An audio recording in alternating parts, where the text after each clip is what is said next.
Hey friends, today we're going to make our own breakfast sausage seasoning mix stuff. And then we're going to actually put it in with our breakfast sausage from the pig that we butchered last weekend. I also need to can it. I've got a lot of stuff to do in the kitchen today. So first of all, let me tell you about where I ordered these from. It is a company called Essential Organics. I've been using them for several years. They have really great prices, really great quality. I'm going to try to track this year exactly how much I spend on what we need to butcher our pigs so I can kind of compare versus taking them to the butcher to doing them at home. I will also put in the description of this video the recipe I'm using for our breakfast sausage. It's pretty simple.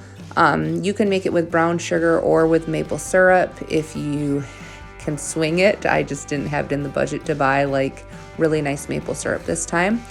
But I love making my own sausage seasonings, not only because it's way more economical, but it also helps you kind of eliminate those unnecessary filler ingredients that a lot of pre-made mixes have in them. And it literally is just a variety of different herbs and spices.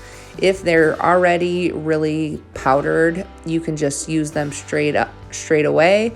But if there's something like fennel or crushed red pepper, in my experience, it's best to blend them first just so that you don't have little bites of grittiness. But as far as the recipe goes, I think I have it written in cups, but you can also just figure those as parts and keep them kind of, equal 1 part to 2 parts.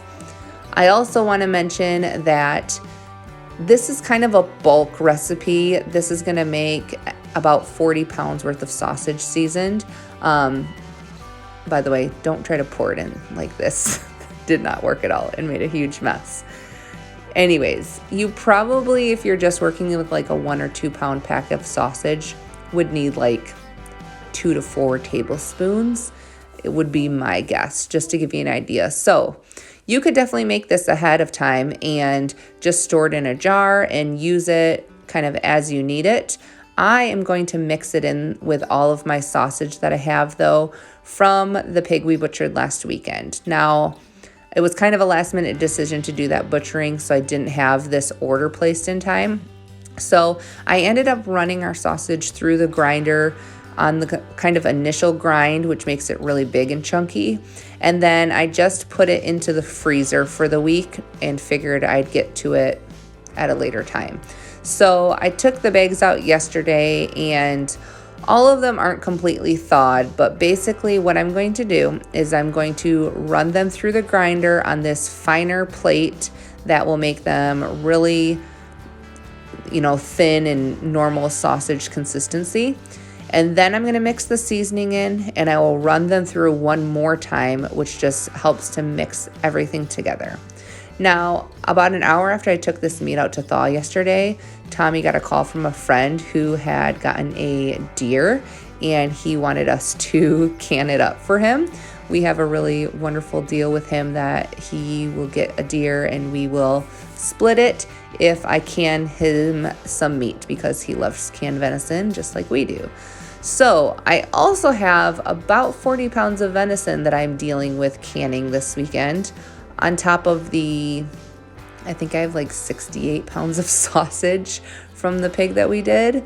So I'm going to be running this canner basically nonstop. And maybe if I get a chance, I'll run over to a friend's so that I can have a second one rolling here. But I get a lot of questions about raw packing your meat, so I thought I would show you. Here's 2 jars side by side of venison. The one on the left is before canning, the one on the right has been processed, and I know it's still hot, so it's kind of hard to see. But the nice thing about raw packing is that it's just way faster than having to pre-cook the meat before you put it in the jar. But you will have some shrinkage as the meat cooks during the canning process, which can lead to some wasted jar space, but it's still worth it just for the convenience, in my opinion, of being able to just eliminate one step of the process. So I'm going to also be raw packing my sausage, and You can tell I had to put gloves on because the meat was so cold. It's like barely thawed, but I'm running it through the grinder. We have I think it's a 1.5 horsepower grinder from LEM products. It is a beast.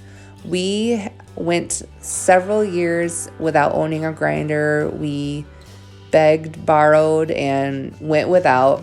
And finally we bought one, and this was like the biggest one that they offered. And it is like one of the best investments that we've made for our whole at-home processing situation, because it can do a ton of meat, and it does hundreds and hundreds of pounds of meat every year for us. So I ended up actually only running 20 pounds through the grinder initially, just because the other bags were still so frozen. So I figure this will at least give me a canner load or two, and then I can do the rest tomorrow. But you saw I just kind of mixed it up by hand. Now I'm running it through the grinder again, so that way it's all kind of evenly mixed together. And then at that point, we will take it inside, and we always like to just cook up a few little patties and test them to make sure that the flavor is for our liking. So I will have everybody try it, and if there's not enough flavoring, then I can add some more seasonings. If it seems like it's overwhelming, we can kind of dilute it with some more meat in it. But I think it's important to kind of try it, even if you're following a recipe online that's, supposedly proven. Everybody has different preferences, so it's always good to test it out. But after that, then it is time to go into jars. And this year is the first year that I had enough forethought to save all of my wide mouth jars for canning meat. I really prefer to have both my meat and my lard in wide mouth jars, just because it doesn't pour out easily like your tomato sauce or your applesauce and things like that. You kind of have to scoop it out. So having the straight edge of a wide mouth jar is much easier in my experience. Now, of course, as I was finishing up putting my first round of sausage in jars, I remembered that we also needed to slice the bacon from the pig last weekend. So Tommy and Evelyn got all of that done, and then we actually ended up going to get a second deer from a friend's. So by the end of Sunday night, I should have about 150 pounds worth of meat put into jars, which is absolutely insanity. But that is my update for today. And if you guys have any other questions about canning sausage or sausage seasonings, let me know. Otherwise, I hope you had a great Saturday, and I will talk to you tomorrow.